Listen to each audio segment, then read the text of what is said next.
Morning, and welcome to the second day of our conference on the crisis in the Eurozone. We will have two panels this morning, the second of which will be a kind of roundtable with the European participants to wrap up the discussion. I'm very pleased to welcome you back. I do want to express regret on behalf of Aurore Laluc, who was unable to make the trip for a family reason, but she did send a brief comment, which I think I will just read on her behalf. She writes, "Europe is full of true believers. A true believer, as defined in the Real Economics blog, is someone who believes something so strongly that no amount of good evidence will get them to change their minds.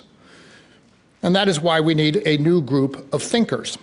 Europe needs a vision. This vision can't be defined by the 2020 strategy, whose main ambition is the development of high-speed networks. In the Great Society speech at the University of Michigan, which is still an incredible speech, LBJ quoted Aristotle. Men come together in cities in order to live, but they remain together in order to live the good life.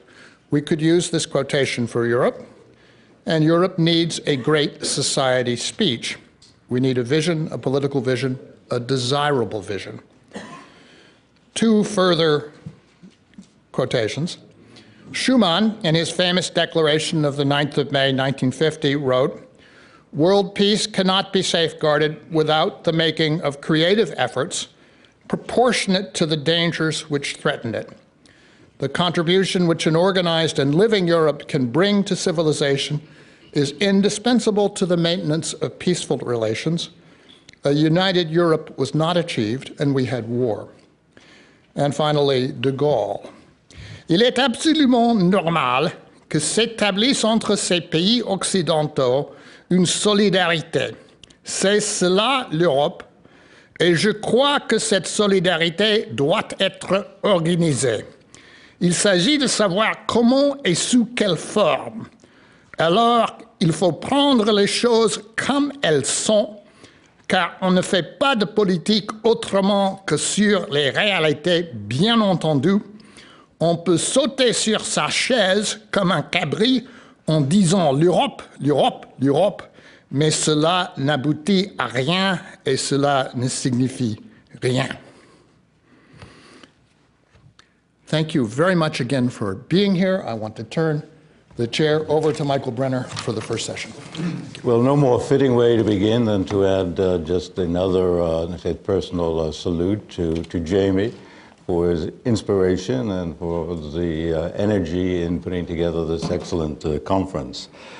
We have three panelists. To my immediate left is Stephen Cohen, who's professor of regional planning in Berkeley, and he's co-director of the Berkeley Roundtable on the international economy. Next to him is Norman Birnbaum, whom I'm sure you all recognize, professor emeritus at Georgetown University Law Center. And our third speaker will be Richard Parker from the Kennedy School of Government at Harvard University. And without any more elaborate introductions, Professor Cohen. Oh, thank you very much. Like everyone else, I'm struck by the excellent work of the conference organizers, and everyone has said that, but I'd just like to add one more thing. Whoever did those posters, the graphics, they're splendid. And congratulations, well done, my friends, and all of that. The intricacies of the Greek solvency, or perhaps just financial crisis, and a set of quite ingenious ideas for managing it have been provided to us and discussed. And frankly, I have nothing special to add to that discussion. So I won't. Let me instead pull back and take something of an overview. And despite the title for this session, I will try my very best not to look towards the future. Its most likely configuration is, to my eyes at least, just too crushingly disheartening on both sides of the Atlantic. Indeed, I'd like to take that transatlantic perspective because I think that's what we're supposed to be doing here. And nobody mentioned the United Kingdom yesterday, which struck me as significant, and I won't either. But I will mention the United States perhaps at excessive length. After all, we're here.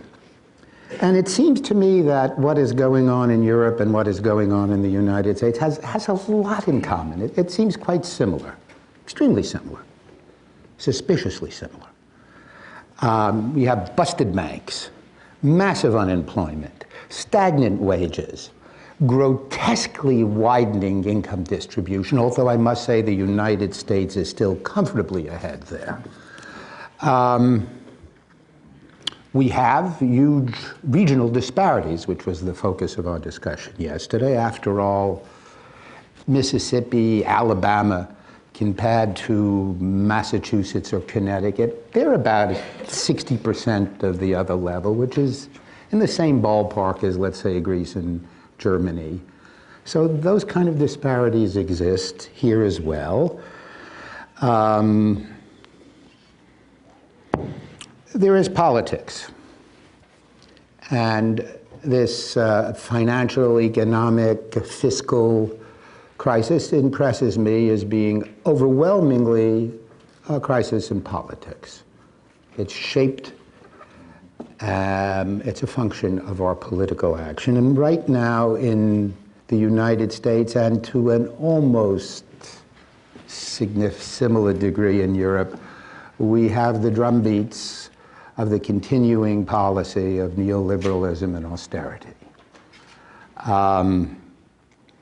We also have angry, irrational, racist politics in both sides, fanned by the usual suspects. As has been my experience, if you tootle out to the northern suburbs of Paris, Villetaneuse, Saint-Denis, and the other garden spots, you're in the Bronx. This was a creation, and they have them all over Europe with the same consequences.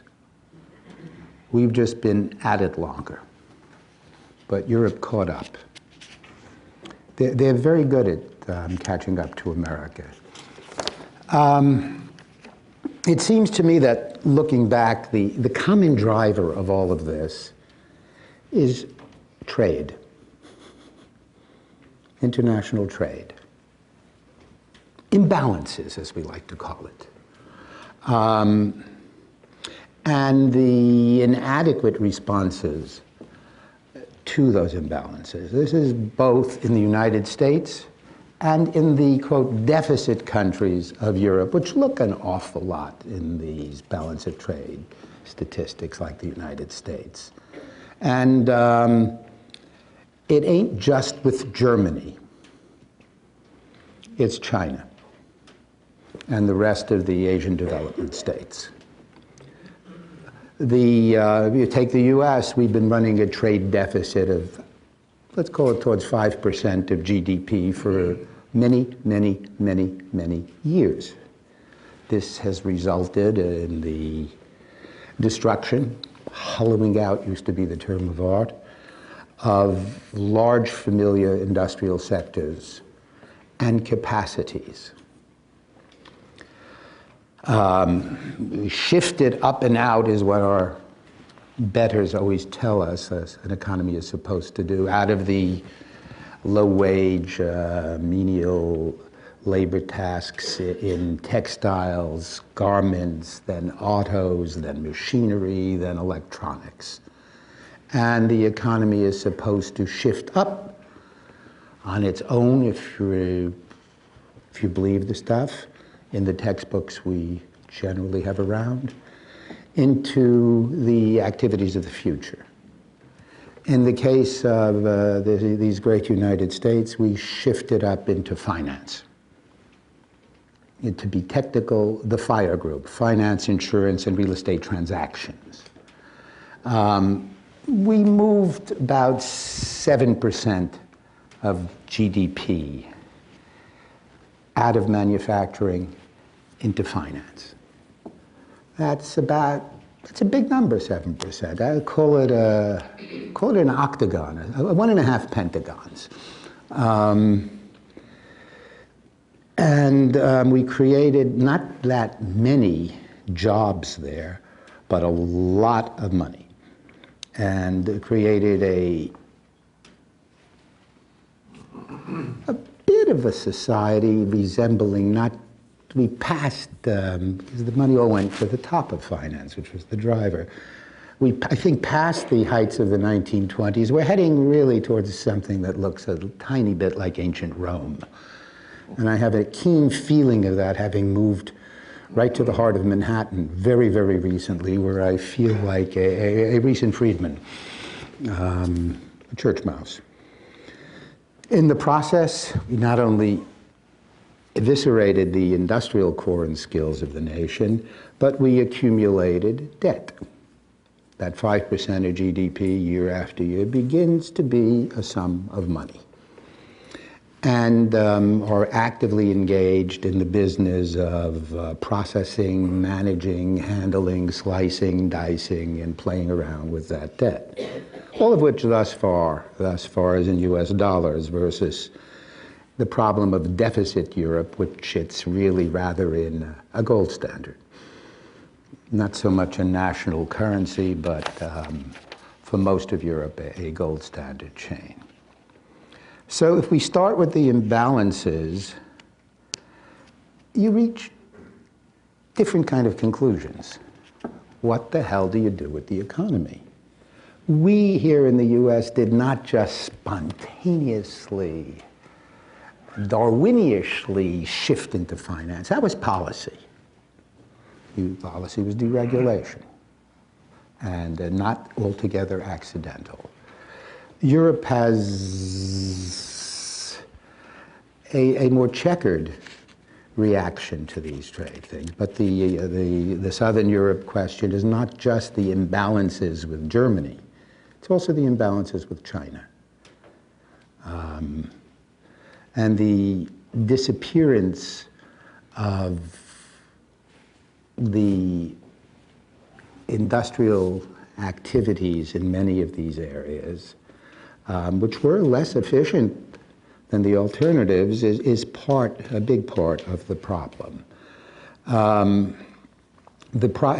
debt problem in the US is, both private and public, as it is around Europe. There seems to be some insistence that public debt is what we have to focus on, but I think debt's debt.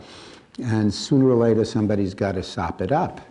And we have institutions here, inherited over a long term, that make some of the handling mechanically much easier than in Europe, where the extraordinary contortions of European leaders to come up with devices, at least to manage in the short term before anyone figures out what to do for the middle term on, let's say, the Greek debt and the dreadful monster of the Italian debt looming, is just an indication of not just a lack of political will, but a lack of the simple institutions that are the only thing available to do a short-term fix prior to the longer-term financial reform and, frankly, as Yanis used to call it, some kind of New Deal to remedy the core problems. So the only player standing in Europe is essentially the bank. If you look out the window tonight and you need an institution to do something, it's kind of the only one you got.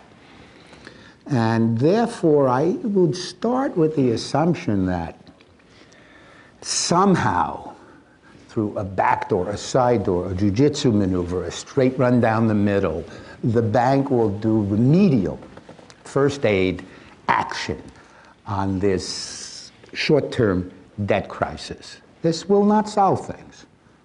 It may exacerbate the longer terms, but at least it avoids the immediate catastrophic results. I mean, it is really too stupid for a small event, you know, bumping off an archduke in Sarajevo, to lead to catastrophic results. Now, the structure of the euro was talked about a good bit. Its origins also, but you know, like the common market itself, or the EU as it became, the euro was fundamentally a political project, using economic means towards political ends. And the euro was, until just the other day, a political success. Perhaps its most shining moment was the day France stood up at the UN and vetoed the American proposal on Iraq. Personally, I think the French were dead right. But leaving that question aside, what in God's name permitted the French to think that they could get away with that? After all, this was not a spontaneous, hot-headed action on their part. And I offer to you, it was the euro. Think back to, was it 54 or 56, when the French and the British went into Suez to straighten out that fellow Nasser? 56. And Ike said no, for whatever reason. Perhaps he thought the days of neo-colonialism were gone, whatever reason, and intimated that he might hint of thinking that he might, perhaps it could happen to pass that we would dink the French franc, and you guys would be down the plug hole. And the French and British turned their troops in 15 minutes and walked backwards. The euro was designed in part, only in part, to protect Europe from such. And it did. It was conceived, as it was pointed out yesterday very well, in the great rush of the neoliberal ideological surge, and bears some traces of that.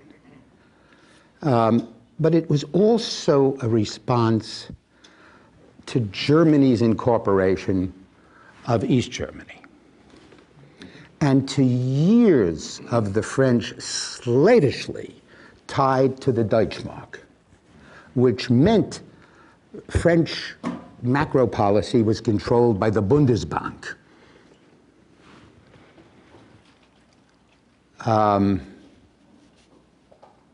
If you recall the first moment of Mitterrand, they tried a little Keynesian, and it turned into a rout.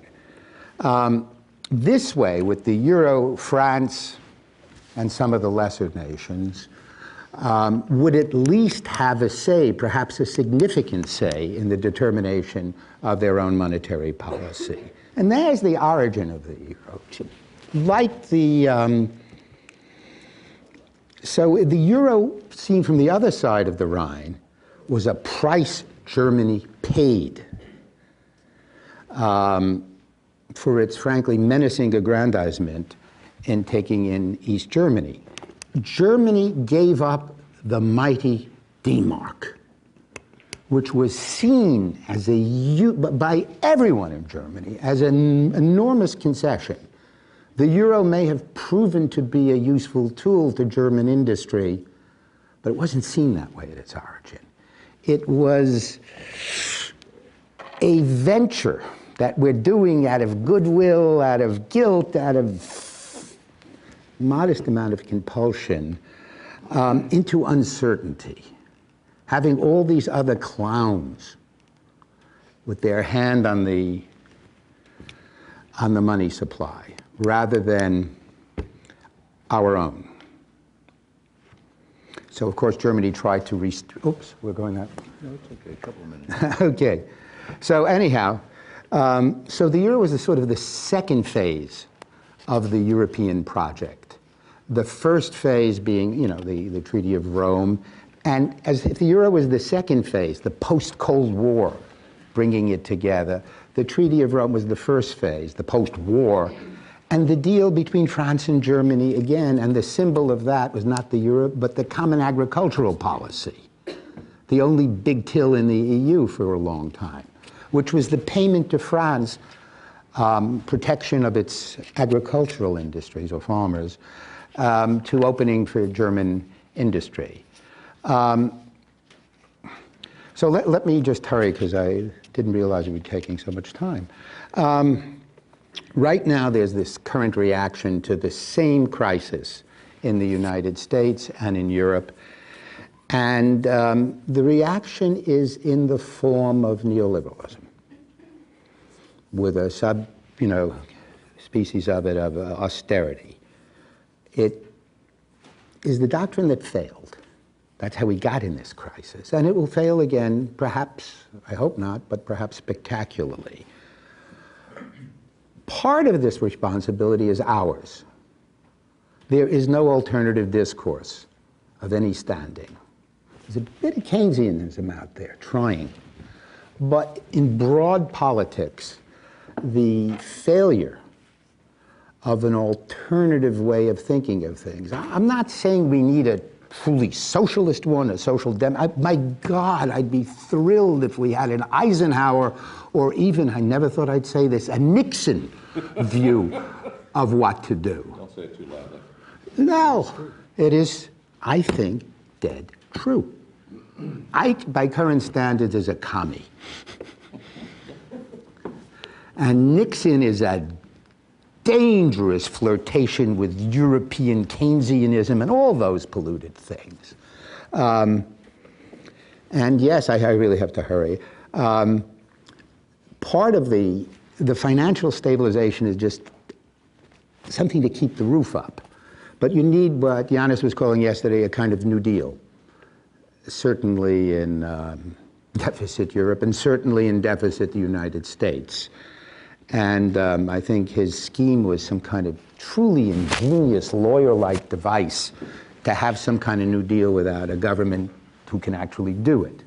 I certainly won't comment on the device, but the need for a radical departure in how we address the basic problem of imbalances in trade, which led to imbalances in society, which is motored and reinforced by imbalances in income, is the agenda.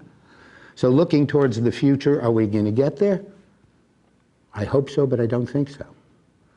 I think we will have another run at austerity neoliberalism. I think it will collapse. It'll collapse into politics of anger, frustration, racism, and will result in something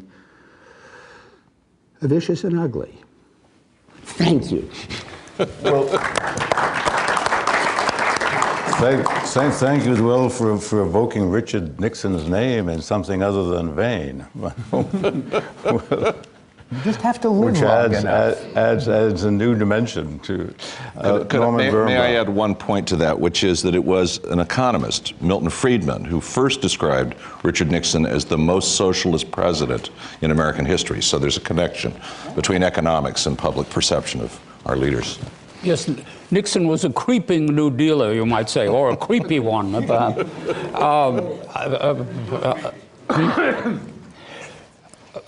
Well, let me begin, first of all, by adding my thanks to James Galbraith and to his colleagues and excellent staff for this splendidly instructive conference, and my personal thanks to my colleagues from economics and political economy for their continuous emphasis on the political and social dimensions of the economic crisis, and indeed the crisis of the corresponding crisis in our intellectual superstructure, of economics. It's in the great Galbraith tradition, and in the also the political traditions of Texas, which are not entirely represented, which are more represented in their positive sense by Lyndon Johnson than by the Honorable Mr. Perry. My sympathies.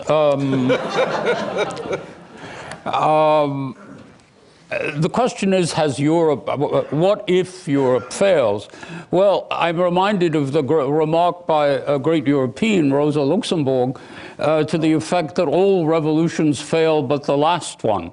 The post-war European project certainly is in the midst of not alone a serious crisis, but struggling with the consequences of its own institutional, ideological, and political failures. And I think it might be useful to look back a bit.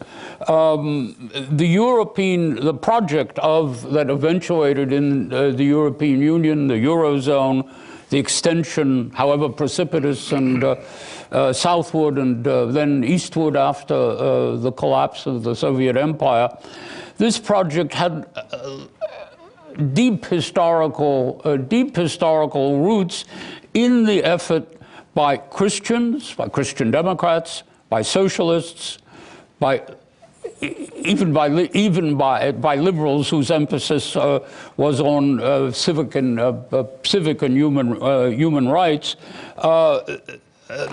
These groupings came out of the war, out of the Second World War, resolved never again. And it's interesting that those who founded the common, as it was then, the common market, often had deep roots in the old order and were deeply conservative figures. Adenauer, de Gasperi sat in the parliament of the Austro-Hungarian Empire representing the city and region of Trent. Robert, I think I'm right in saying that Robert Schuman, the profound French exponent of that, was in the First World War, fought in the German army since he lived in Lorraine, had been incorporated in the Wilhelminian Empire after the War of 1870-71. So that the prophets of the new order at least supplied a certain element of continuity. There was a break with the new sensibilities of the 60s, and as the older generation receded in power and influence and began to leave the stage or was forced out of it, new figures emerged. Willy Brandt, the leader of the Italian Communist Party, Enrico Berlinguer, who in fact for a while ruled Italy in silent condominium with the Christian Democrats. Olaf Palme, then a further wave of new movements which were very European in sensibility, the Greens, but not alone the German Greens, but the green sense of an environmental sensibility elsewhere, though we might remind ourselves that Willy Brandt campaigned once on before the Greens appeared, on the slogan, "Blue skies over the Ruhr," which to some extent have been achieved. But I think it is clear that the notion of a social Europe, a Europe in position, so as it were, to administer lessons to the world, a Europe acting together, acting in coherence and coordination on the world stage, and therefore a counter, as was originally thought, to the United States and to the then Soviet Empire. This Europe is nowhere to be seen. What we do see is the democratic deficit of the European Union. Brussels, if anything, has more lobbyists than Washington, which is, so to speak, an achievement of a kind. The depoliticization of the European populations, represented to some extent by lowered voting rates, by the difficulty of parties to recruit and maintain members, and by, let's face it, the less than scintillating qualities of new generations of political leaders in the European Union, with some exceptions. We also can observe a curious cultural provincialization combined with the intrusion and dominance of systematic Philistinism and trivialization in the media, which are often part of international capital groupings. This has affected even public television. The one thing I think I can speak of from long observation, the quality, for instance, of German public television has declined remarkably.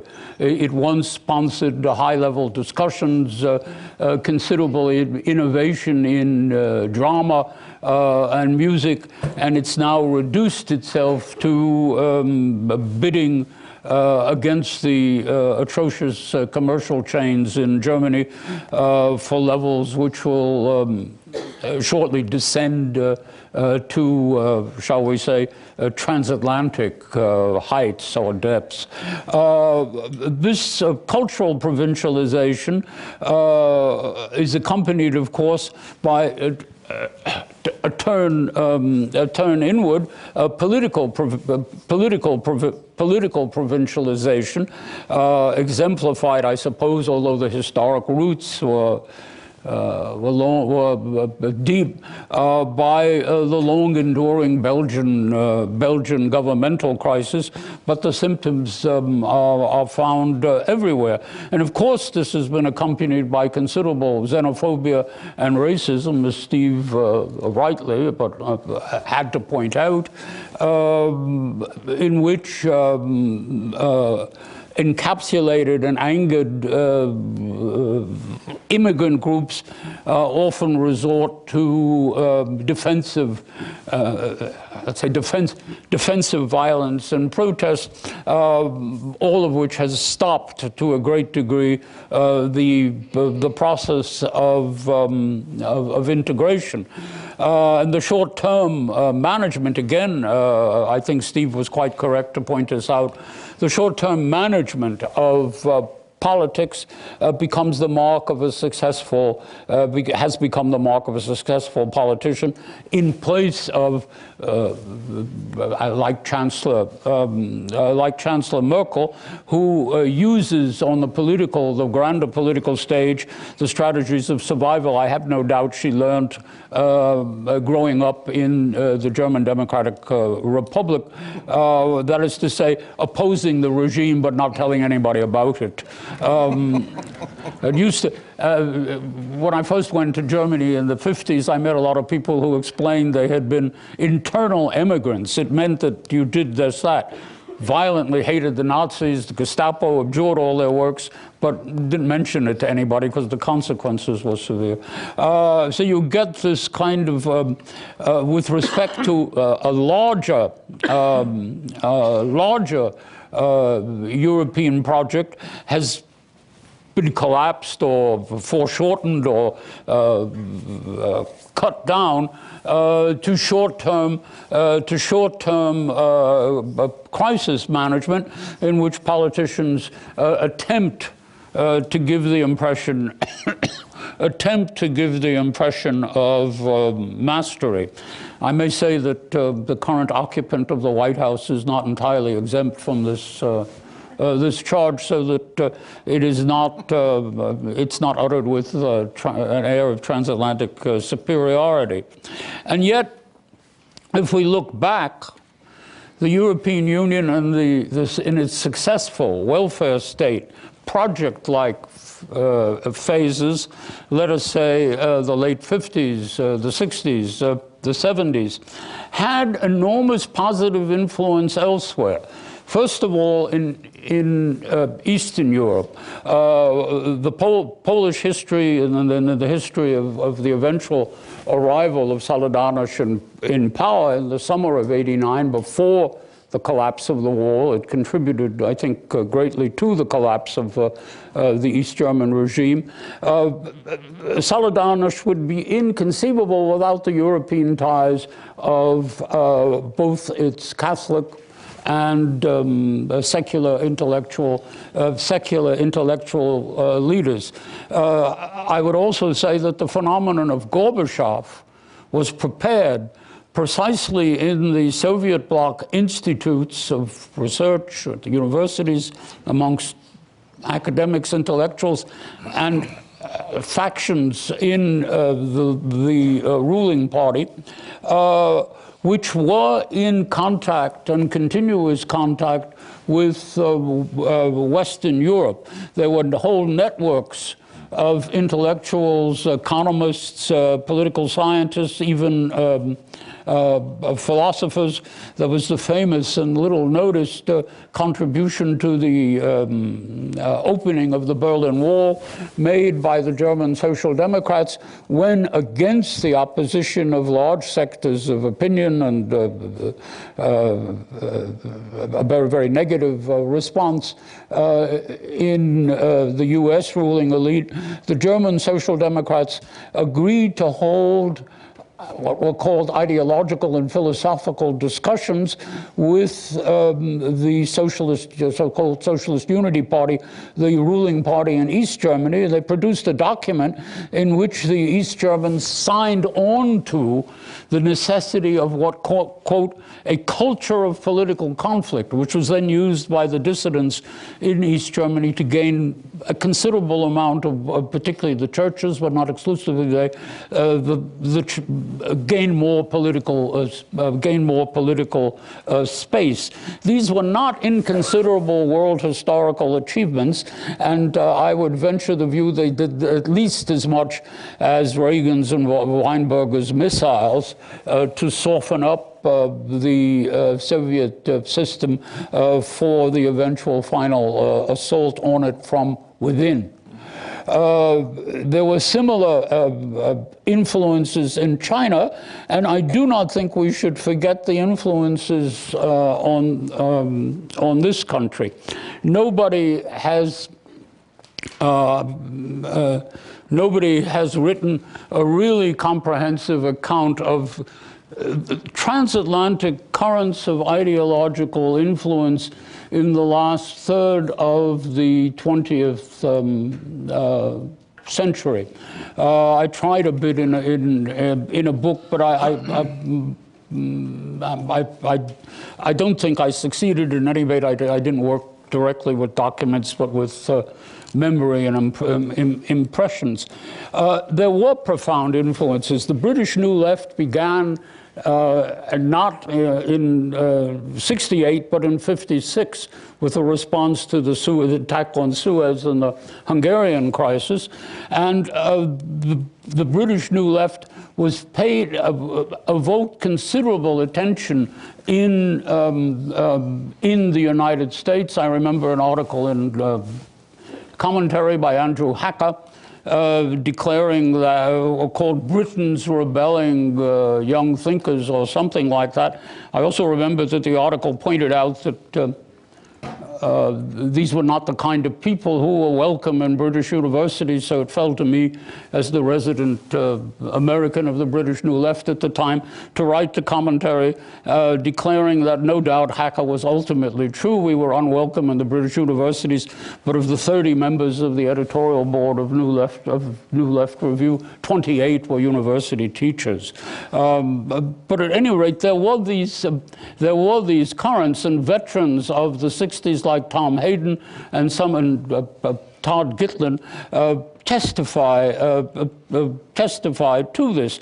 I also think that a great national project like the Great Society programs were achieved and completed in a world historical, let us say, atmosphere in which many people in the United States, influential persons in the United States, including a considerable number in Congress, look to Europe, if not as an exact model, but as an instance, let's say, of successful social and economic integration because of its welfare states and social insurance problems.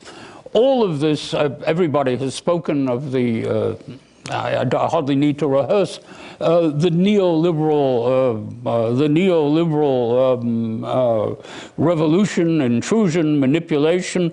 But in fact, what's happening inside Europe with the Eurozone crisis does appear to be a reversion or regression to national capitalisms, which, if carried to its logical point, will of course result in the disintegration of the institutions of the European Union, or at least but you don't need formal disintegration, adjournment, or annulment. The present situation with maneuvering, tactical measures, a perpetual crisis now kept under control, now exploding, can continue for years in a kind of okay. A couple of minutes, okay. And a couple of, in a kind of tacitly agreed refusal to change basic structures and attitudes. And in the final minutes, let me say that this, of course, means that any global influence for the European Union on the world political stage is excluded or rendered impossible by the absence of political resources, global standing for the success of the European Union economically and socially, and simply the distribution of energies within the European political class. Witness the abysmal impotence of the European Union and its representatives to do anything about the Mideast, in particular the crisis between Israel and the occupied Palestinians. On a global scale, this means a free field of fire for the most regressive elements, a relatively free field of fire for the most regressive elements in a declining American international and imperial elite, one of whose favorite propaganda and ideological staples for the American people is sheer derision aimed at the Europeans. Well, is there any hope of a recovery? In the short term, I share Steve's pessimism and the pessimism of many Europeans. The editorial pages of the European newspapers these days ought to be, separate editorial articles ought to be kind of framed in black like obituary notices in view of the tone with which Europeans, critical Europeans like Tim Ash or Jürgen Habermas write about themselves. Yet I don't think that in the long run all is lost. It seems to me that there are ideological and moral forces in Europe which are capable of engendering a political recovery, but they're not very, with a renewed project of European citizenship and a European world rule, but under what conditions they can emerge, it's unclear. Perhaps in this case, another version of a transatlantic partnership, namely a revival of the American equivalent of social democracy. It's interesting that the Occupy Wall Street movement has had enormous attention, if not always accurate comprehension in Europe. Well, that's enough for the moment. Thank you. Well, we'll turn to Richard Parker. Sorry, no. Richard, your topic, I understand, is Rosa Luxemburg, Richard Nixon, and beyond. There we go. Going last on a panel, one always knows that the speakers before you were geniuses because they've covered the points that you plan to make in your remarks. So I'm in a situation of following upon two geniuses who have covered many of the things I plan to say. Let me try to therefore speak briefly and use the experience I've had the last 2 years as a personal economic advisor to Prime Minister Papandreou to give a little context to what's been going on in Greece and what I think it means. Jamie started this morning's session by quoting LBJ, quoting Aristotle. Let me start my talk by quoting Jamie's father, John Kenneth Galbraith, quoting Lyndon Baines Johnson. In the mid-1960s, President Johnson asked Ken to fly down to Washington and draft a speech on economic policy for him. And Ken went down and spent an afternoon drafting the speech, went into the Oval Office and gave the text to the president, who proceeded to put his cowboy boots up on the table and begin to read the speech. And about 2/3 of the way through it, he paused and put the speech down and said to Professor Galbraith, "You know, economic policy speeches are a lot like pissing on your own leg. They're hot to you and nobody else."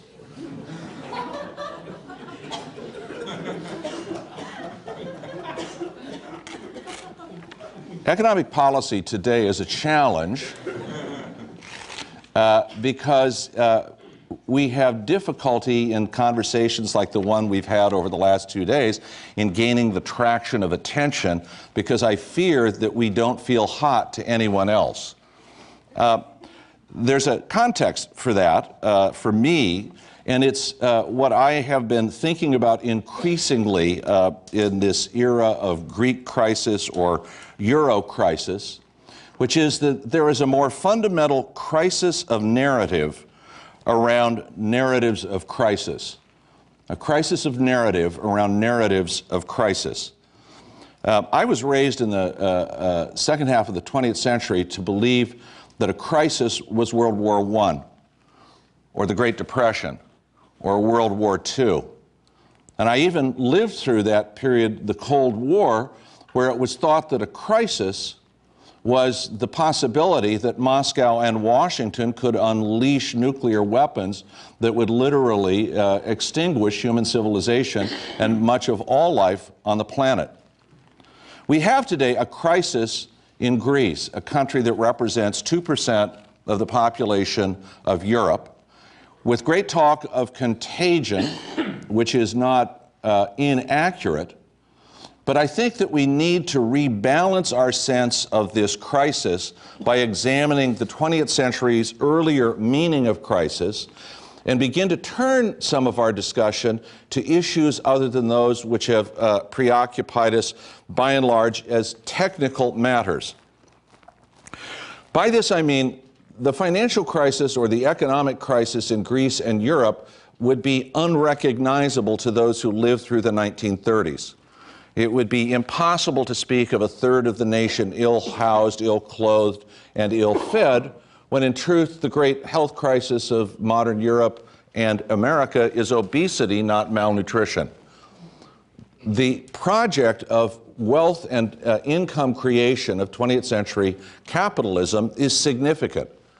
And the challenge going forward in the 21st century is by definition, in my mind, different from the challenge of the 20th.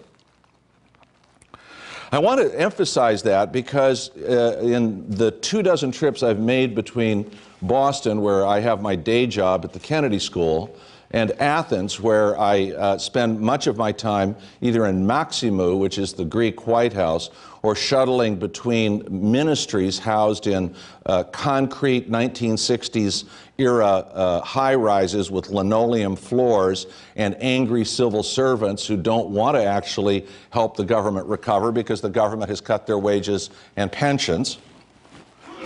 I've begun to think that we are addicted to the language and tone of crisis, urgency, indignation, and certitude that what we face today is the near collapse of human civilization if our policies or our suggestions are not followed.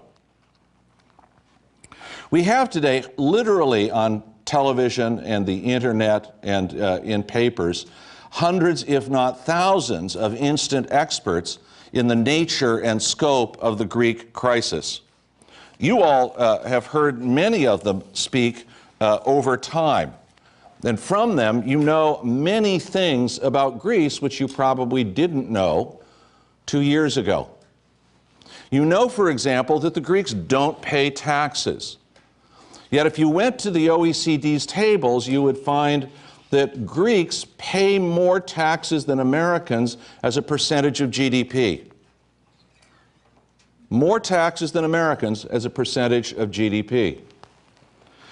You know that Greeks don't work because they're sitting in tavernas and sitting on beaches and doing absolutely nothing but annoying the Germans with their lassitude.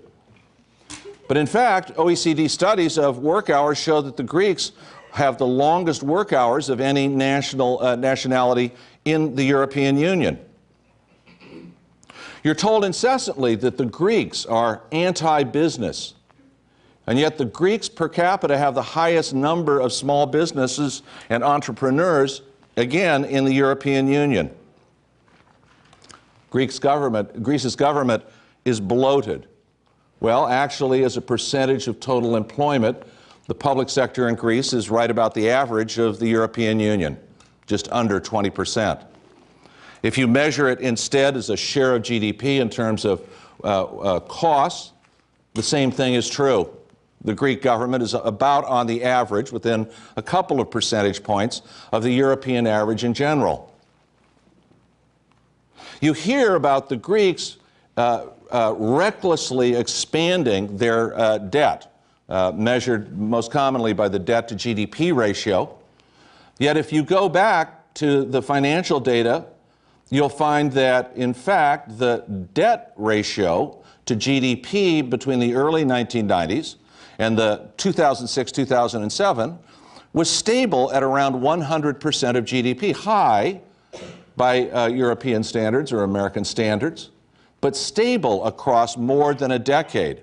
Not a sign of exiguous recklessness on the part of the Greeks. And moreover, in this period of stable debt to GDP ratios, the Greek economy was growing faster than virtually any other economy in Europe. And so economists looking at that pair of data might actually think, wow, this is an economy that's putting debt to good use if it's getting these kinds of growth rates out of it.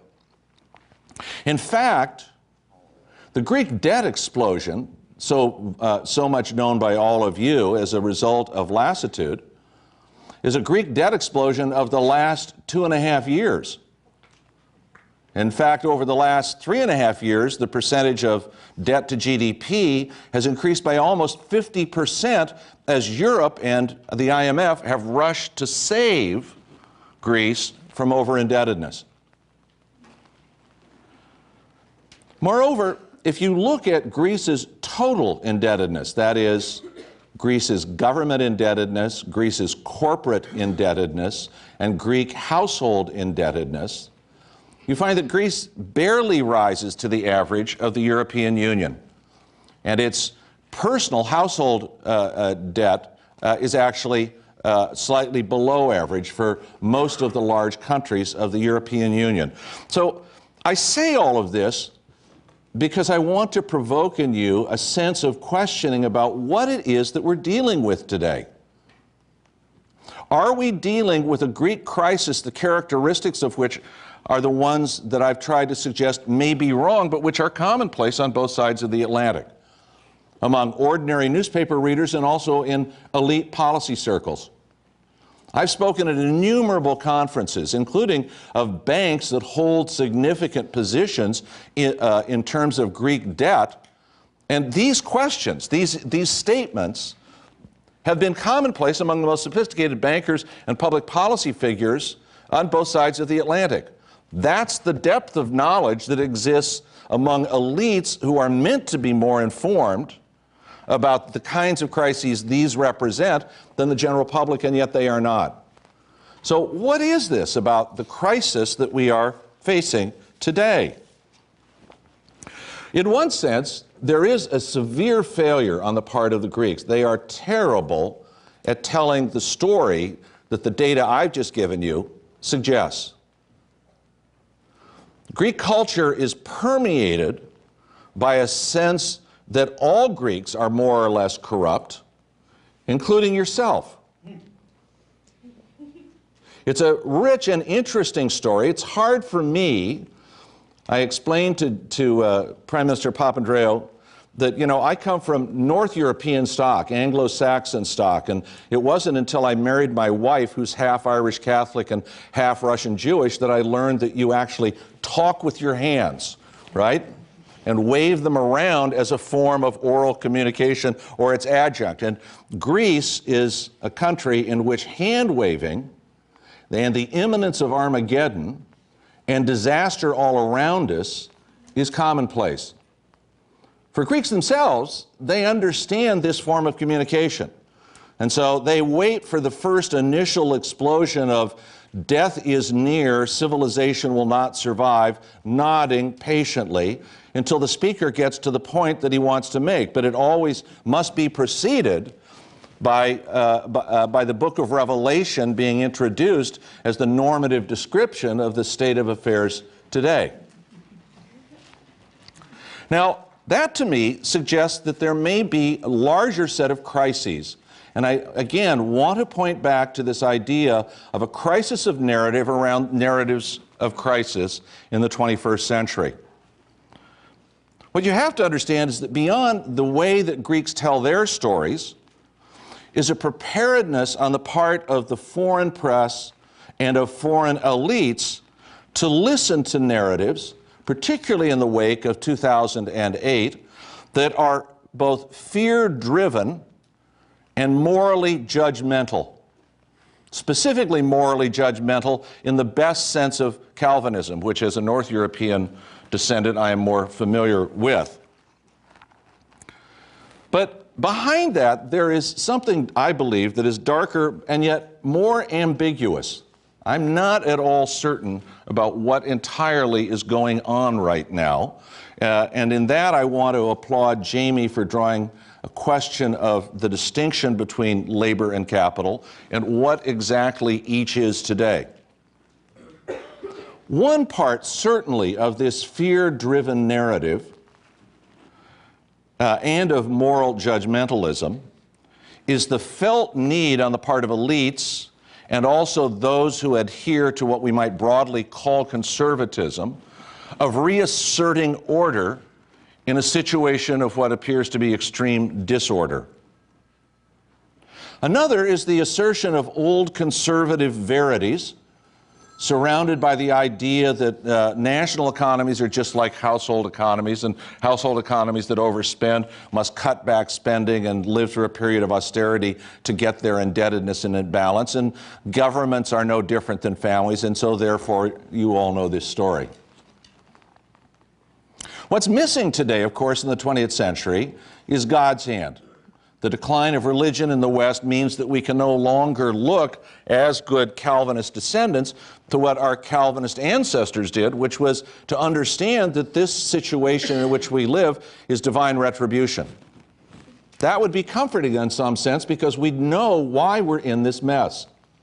But that answer isn't available to us. In the 19th century, the left's development of an oftentimes brilliant analysis of the role of class provided an alternative to the religious explanation. But the availability of 19th century concepts of class for this argument today is ambiguous at best. And while I do believe that this idea of a larger conflict of labor and capital is important as a set of reference points or vectors, I don't think we've reached a stage where the argument has been sketched out in sufficient detail to make sense of what it means. And so I want to make that third point, which is that more recently we've heard talk about the larger war between labor and capital, something especially attractive to Keynesian, post-Keynesian, and other left or progressive-leaning economists, but its specification is lacking. Now, I also want to say something about what I consider to be elements of this deeper and ambiguous crisis, which rest on the idea of statistics, of national income statistics, and the statistics that derive from equilibrium analysis updated over time. We have become addicted to the use of statistics in order to analyze that which is in front of us.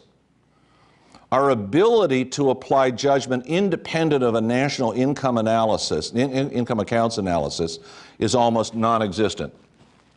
And I, for reasons that would be glad to argue, that is very dangerous, because it provides us with the illusion of certainty, when in fact what we are using is the illusion of statistical frameworks to understand a situation.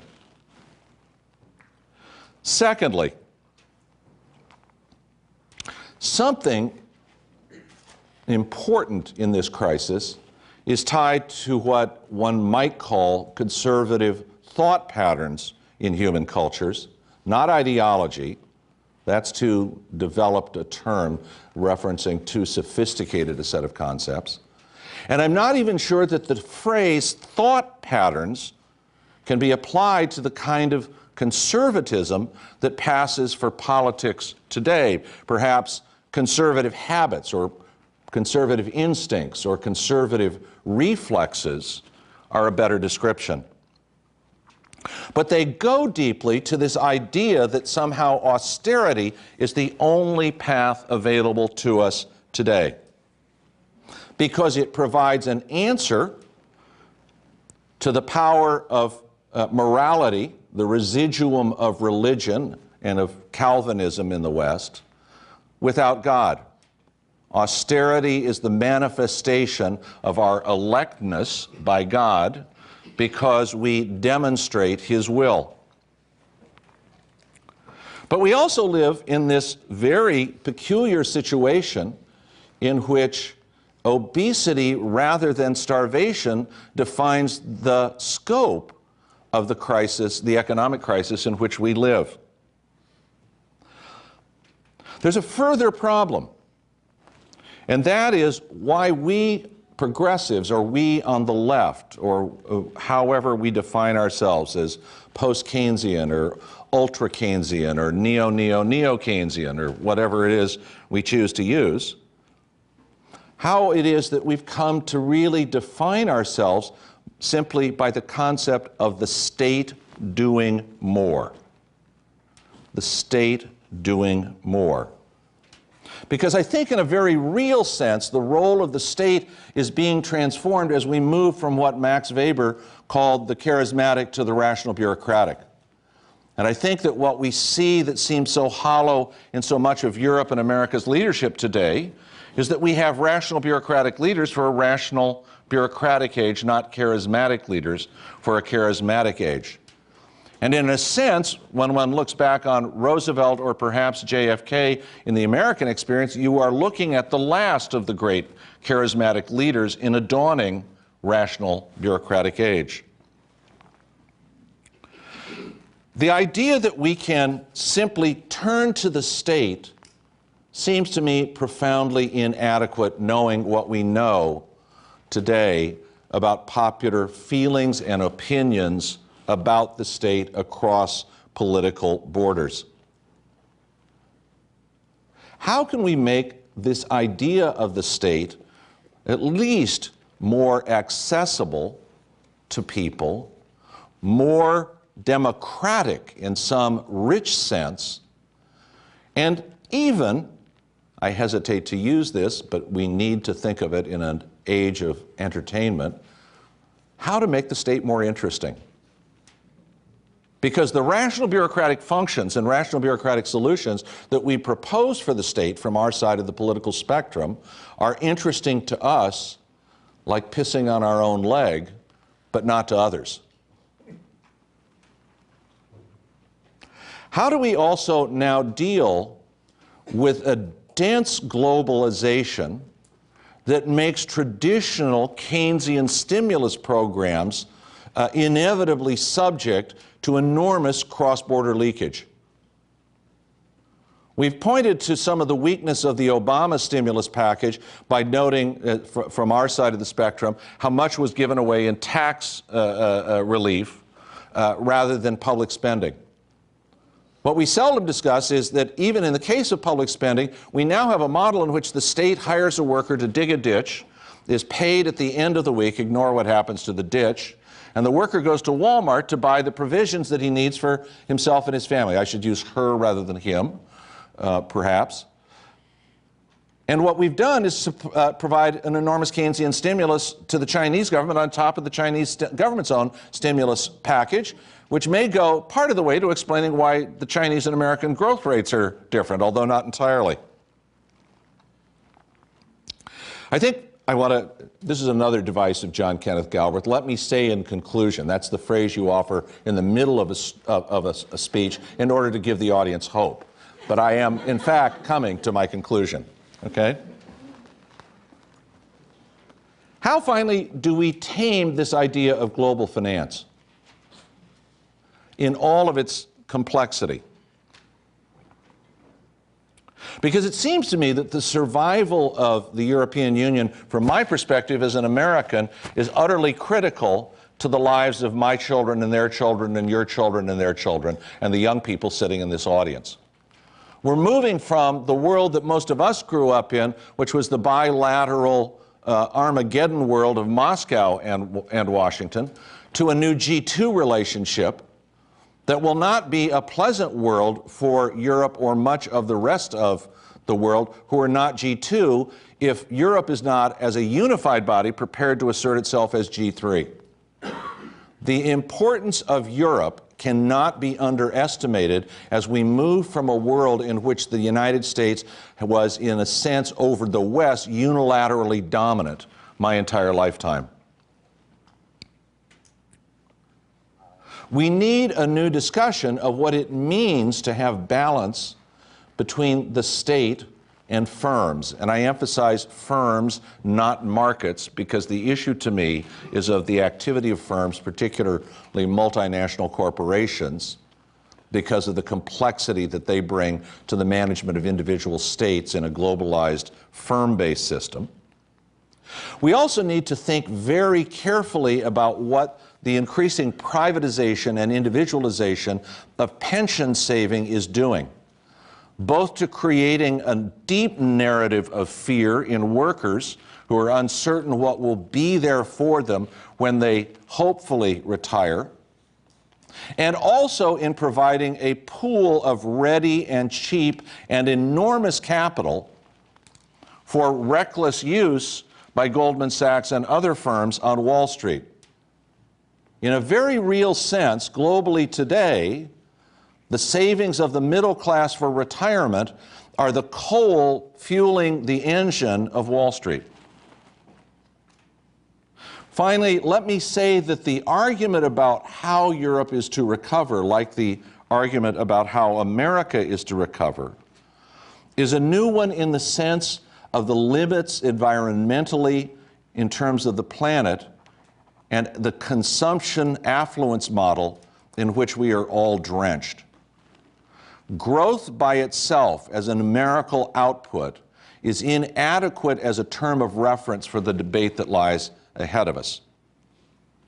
So fundamentally, I look at Greece beyond the specifics of what I know in detail about the situation there as the sign of a series of larger crises that for us, in some sense, can be defined as how can we again make the ideal of government the public expression of public hopes. The public expression of public hopes. Because we find ourselves with a new generation rallying as the 99 against 1 to occupy Wall Street with a sweet sense of anarchy and no particular plan of how to get from here to there, whatever the there may be. And that seems to me both the usefulness of the way we've spent the last day and a half, but also the vector pointing toward the work that remains to be done. Thank you.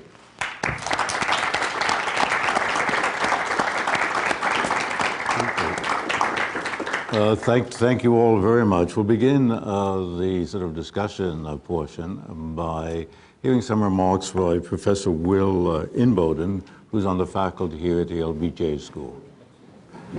You want to come up? Thank you very much, Professor Brenner, Professors Cohen, Birnbaum, and Parker. I'm humbled to be in the presence of such considerable wisdom individually and collectively, and so it's daunting to even begin to think about how to summarize. I hope you can hear me a little better now.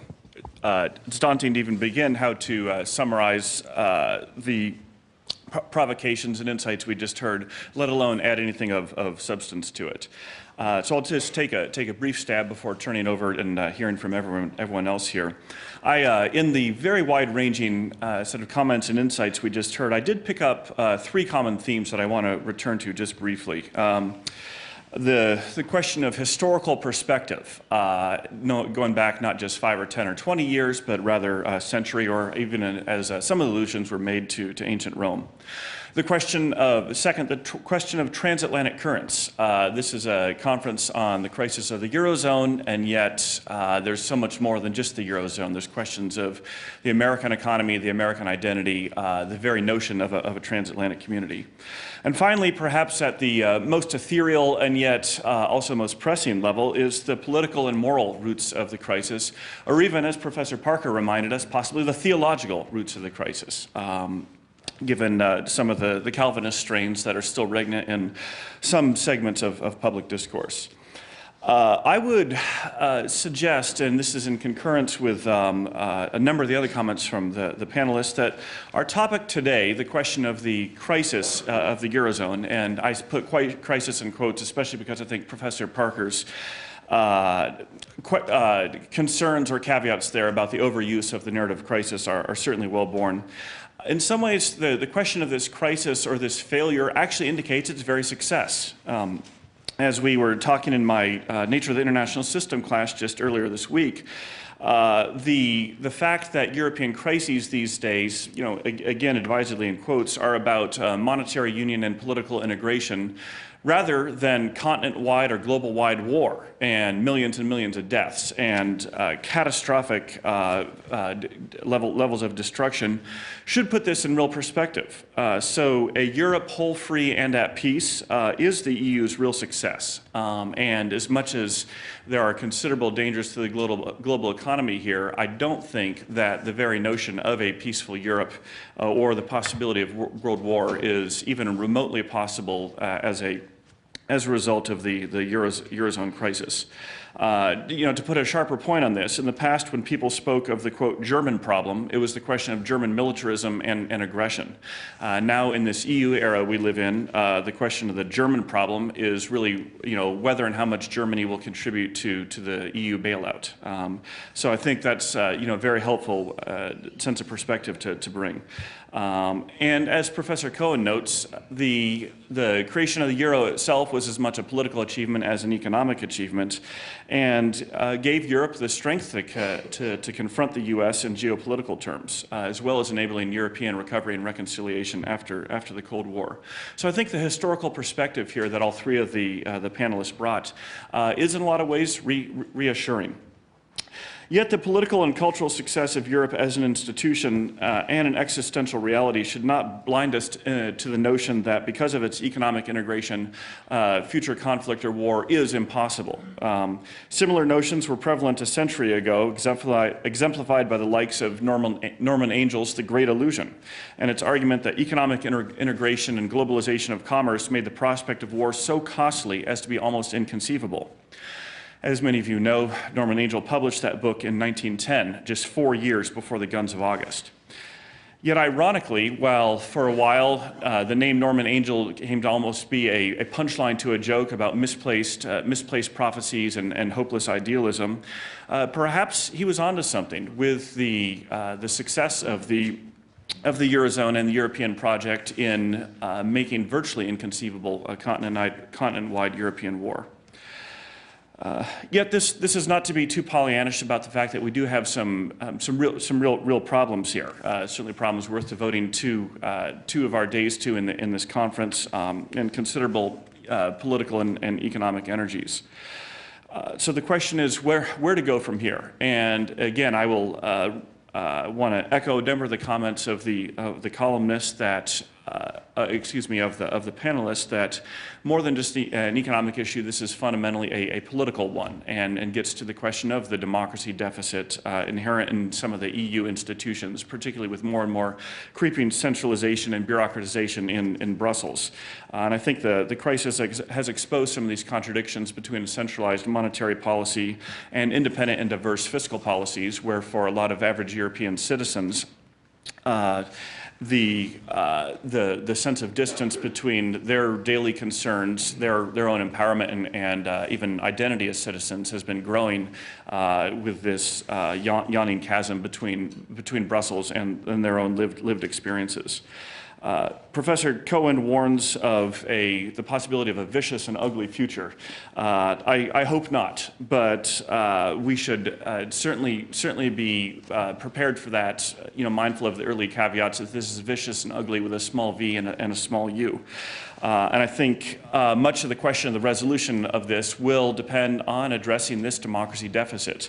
And whatever else one might think of Prime Minister Papandreou's handling of the crisis, I think certainly his efforts to bring this back to the Greek people indicates a genuine attempt to get to the democracy deficit question. I'll just conclude with a reflection from a figure very well known to the students in my class and probably to a number of the panelists here, Reinhold Niebuhr, who in the midst of the last real European crisis, and any of my students know that I can't go through any sort of talk without some sort of Niebuhr reference, but they'll appreciate this. But in the midst of the last real European crisis of World War II, Niebuhr raised the provocative question of whether democracy should be defined primarily in terms of liberty or equality, and how those two ideals can be held together. And I think that's the fundamental one that certainly all of us are wrestling with today. So thank you very much. Thank you. Well, the floor is open to general questions.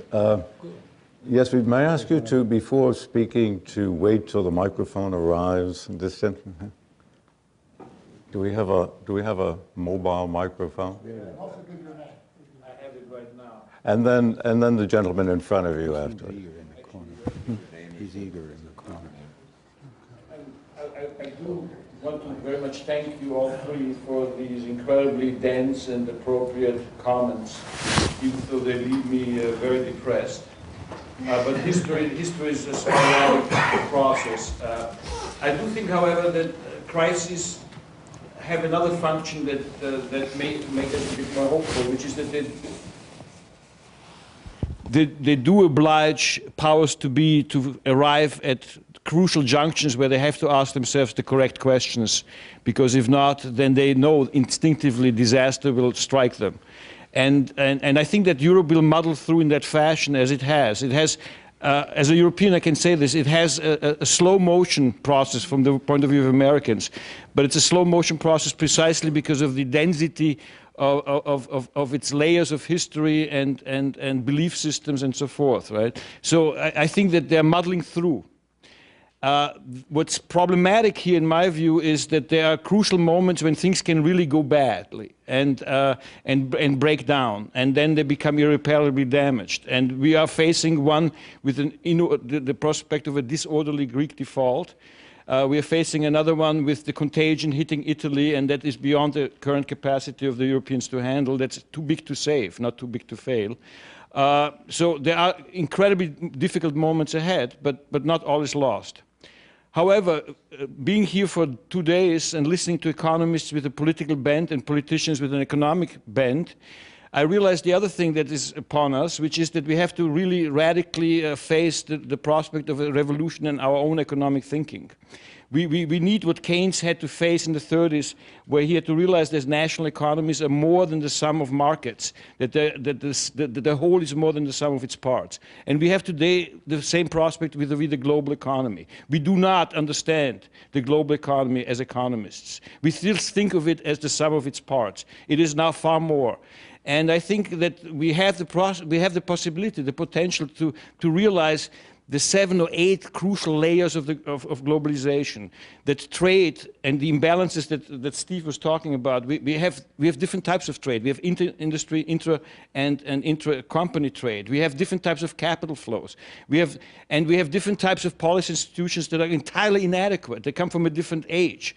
So we ultimately face a deep crisis of economics and political economy in the truest sense of the word. And I think this should be our project. This could be our contribution, right? And it will ultimately also change the narrative, because it will make creditor nations and debtor nations equal, realizing they're in the same boat.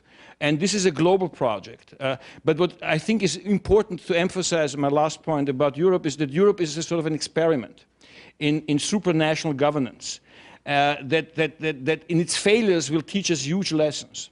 And the other thing that I think needs to be added to the project is the demographic question, because underneath all of this is the rapid aging of Europe and its inability to renew itself through proper integration of immigrants. And so you have a problem on 2 sides of the demographic spectrum, the youth and the elderly. And the 2 can be connected in all kinds of innovative ways. And that should be part of the social aspect of that project. Okay, thank you. I think we'll do this goalless fashion, take a number of comments and questions, and then in the concluding remarks ask the panelists to respond. Your people. Steve Cohen talked about those trade imbalances. He emphasized global trade imbalances, China, US being the most prominent example. Trade imbalances inside Europe, inside the Eurozone in particular.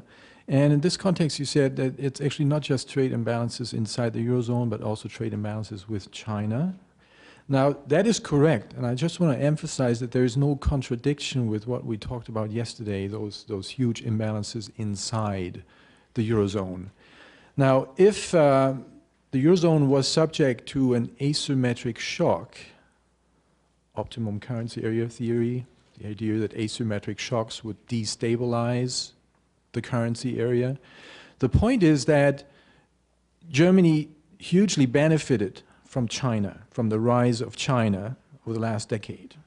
The years before the crisis, and even more so since the crisis, German exports to China have grown very, very strongly. This is so because, on the one hand, Germany is traditionally strong in capital goods, so China is buying lots and lots of capital goods, but also because the fast-rising Chinese well-to-do, they love German cars. So especially since the crisis, German automakers have seen growth rates of 50, 60, 70%.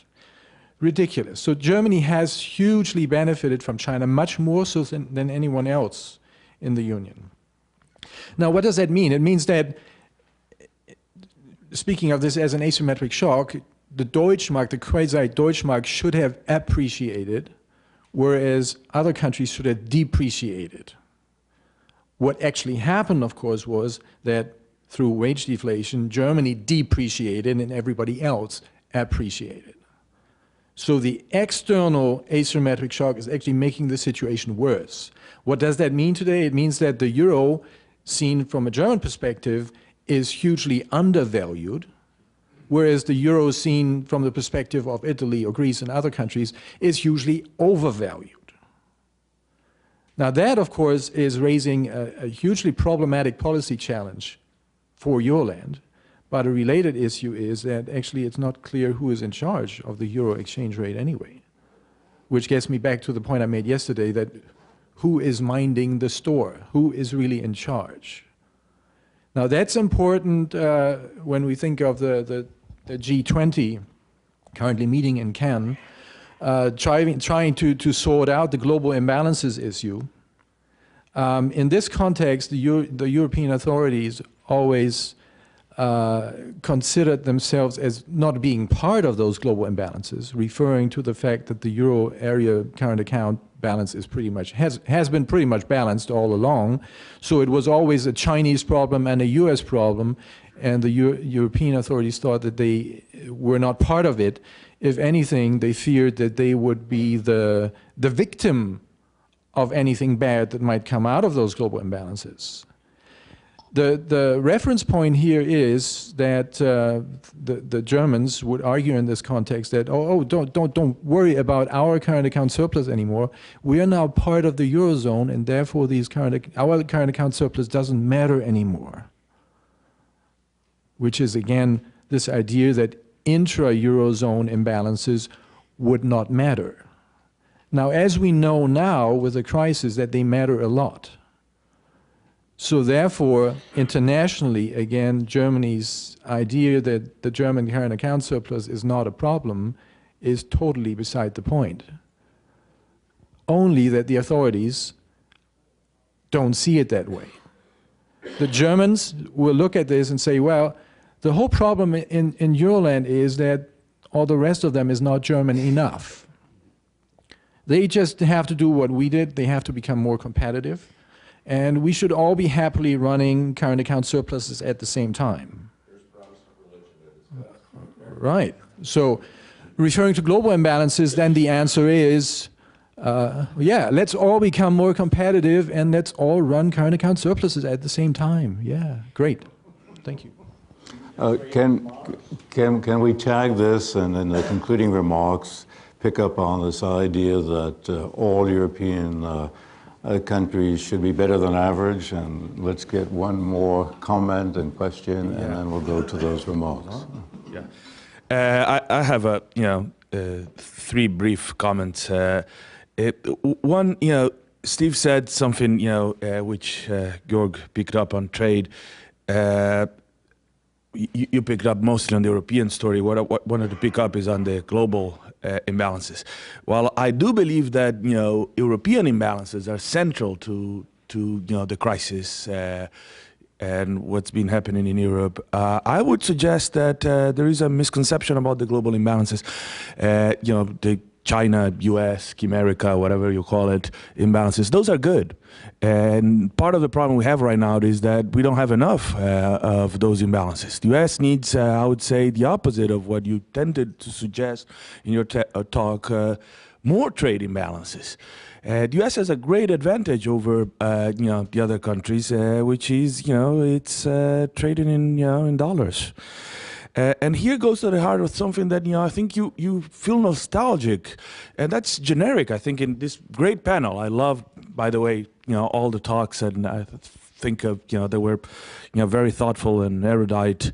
But I think that there is a certain nostalgia about, a world that, even about Nixon, which, it's surprising on many levels, but understandable, about American hegemony. And you gave an example, for example, of can you imagine something like Eisenhower? You say no to France invading Egypt. Well, can you think of France invading Libya alone without American authorization? It wouldn't happen. Oh, they voted on the UN. Who cares? The UN is irrelevant. It's in the 60s already, there was this comic in Argentina called Mafalda, referred to the UN as the sympathetic, inoperative, people. They don't do much. So Germany invoices only 30% of its trade in euros. The US does 90% of its trade in dollars. And fundamentally because key commodities are, priced in dollars. That's hegemony. The dollar is not even close to be, a challenge on that level. And this European crisis, I think, is exactly, among other things, is a victory of the Anglo-Saxon model of financialization. And then this drives me to another question that is generic, probably, perhaps we could, if you don't very mind, brief. Richard brought his, we have to make this state more interesting. Why exactly? So I'm not sure why we have to reinvent the wheel. Why do we need to? Fiscal stimulus still works. The old story, the fact that politically these ideas are not, they're not, sexy anymore, does not necessarily mean that they don't work. Thank you. Okay, thank you. Gentlemen, shall we begin? Well, I don't want to talk at great length. I agree with most of what Professor Weiber said. Yeah, the imbalance within Europe is very, very, very clear, and it's accentuated by the Germans finding niche markets in China, and the others, well, Italy has some too, but all in all, but the success, you know, the Chinese trade accentuates it. I think perhaps the Germans may be overconfident about their ability to keep producing income inelastic goods. I just offer as an example Siemens' very fast train, when the total jerks built a 12-mile-long, 160-mile-an-hour train, and now discovered, gee whiz, they have a new competitor. They knew they would, but they didn't think it would happen so quickly. And there goes one niche. The other parts Matthias was talking about, yeah, I don't think America needs to double its trade deficit. I don't think this would be good for America. I think it would be disastrous for America. You were saying quite the contrary, but I think it would be a disaster for America, and it would not be altogether so good for the more successful industrial exporting nations who would just increase their pile of dollar bills. So you have, you know, the famous unsustainable system, this embrace that neither party particularly enjoys, but nobody can get out of. But I don't think we wish to, you may be dead right. I'm just saying I don't think it would be terrific if, say, we did that again. It would be, I think, ruinous for the US. It would be marvelous for, oh, the few thousand guys who are my new neighbors who run banks. And it would not be good for the Chinese. But that's simply my view. And I should let other people talk more. Okay. Norman Birnbaum. Well, I want to thank my two fellow panelists and the questioners for immensely stimulating questions, which one really wishes to go home and reflect about. So I'll concentrate on a few points. First, just substantively, or about Germany, which figures so predominantly in our discussion. Internally, it's entirely unclear, and indeed that let us say there are many millions of German citizens who do not profit from Germany's present market position. And it's interesting that the Chancellor, to the consternation of her coalition partners and many in her own party, has now proposed a minimum wage, which is unusual in unprecedented in the history of the federal republic, and this is not the approach of the 2013 election has something clearly to do with this, and the condition of many millions of German citizens who are living, who are not living in middle class, in what we would think of as middle class prosperity. Secondly, the notion of the great innovation of the Union in developing a model, however imperfect, of supranational governance, which might also serve other areas. That's true.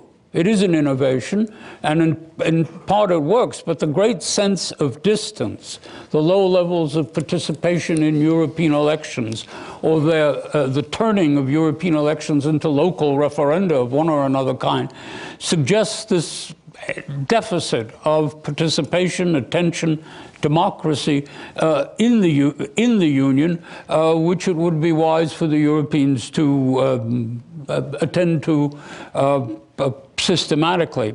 And the same thing about, you're quite right to say that it's remarkable that the Europeans are not, at least outside the Balkans, arguing about boundaries or threatening each other with mobilization, counter-mobilization. On the other hand, let's not forget that until recently, large parts of Western Europe, especially Western Germany, with its great industrial and military capacities were integrated in the United States-led bloc.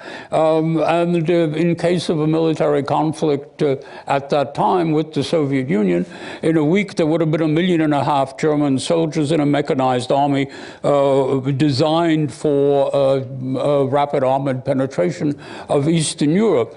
The Western European Union was also, particularly in Germany, but elsewhere too, the site of a tremendously successful peace demonstration, peace movement, at the time of the installation of the medium-range missiles. And I think this movement had some direct connection with the readiness of the Gorbachev generation in the Soviet Union to make global arrangements for peace. Finally, I think the suggestion from Richard of our need for a new narrative or a redefinition of our terms of social analysis. There, I would say, maybe, Jamie, you should have left us all at home and invited novelists and filmmakers whose depiction of modern society is so much better than that we slow-moving academic social scientists produce, that it appears that they are living in one world, which may in fact be more real than ours, and we are living in another. And I think that applies not alone to the standard disciplines of economics, but to many other fields as well. What the historical sources of a new narrative might be, and what its components might be, it's very, very difficult. I find it very, very difficult to say. I'm going to just confine myself to one remark about sexy, because I think it's appropriate today that we should pay note that in American news broadcasting, the collapse of Kim Kardashian's marriage is getting more attention than the potential collapse of the Greek economy.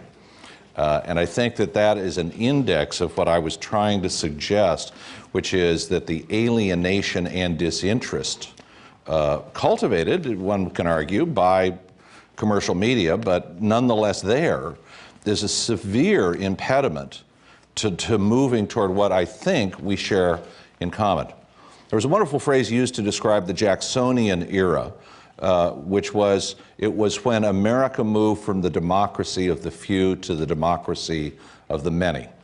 It's not actually quite true, but it's a useful concept. And in terms of voting rights and participation, we now have in the 21st century democracies of the many by any test of the imagination. But in terms of decision making and the creation of narratives, we are still barely a democracy, but certainly of a few. And I think that we need, Norman and I agree, that we are in deep need of new narratives to go with the analysis. So if it has to be sexy, so be it. I can't imagine a group of economists being broadcast on MTV, so I think that we've got to reach the young in some other way. So. Well, thank you. The panel has offered some very kind of rich dishes to this intellectual feast we've been having.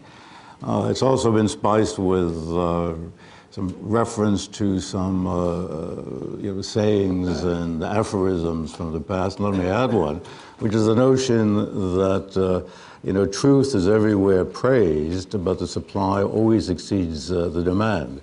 It seems in the current situation where there has been a paucity of supply as well as demand, and we hope that these discussions will sort of augment the supply somewhat.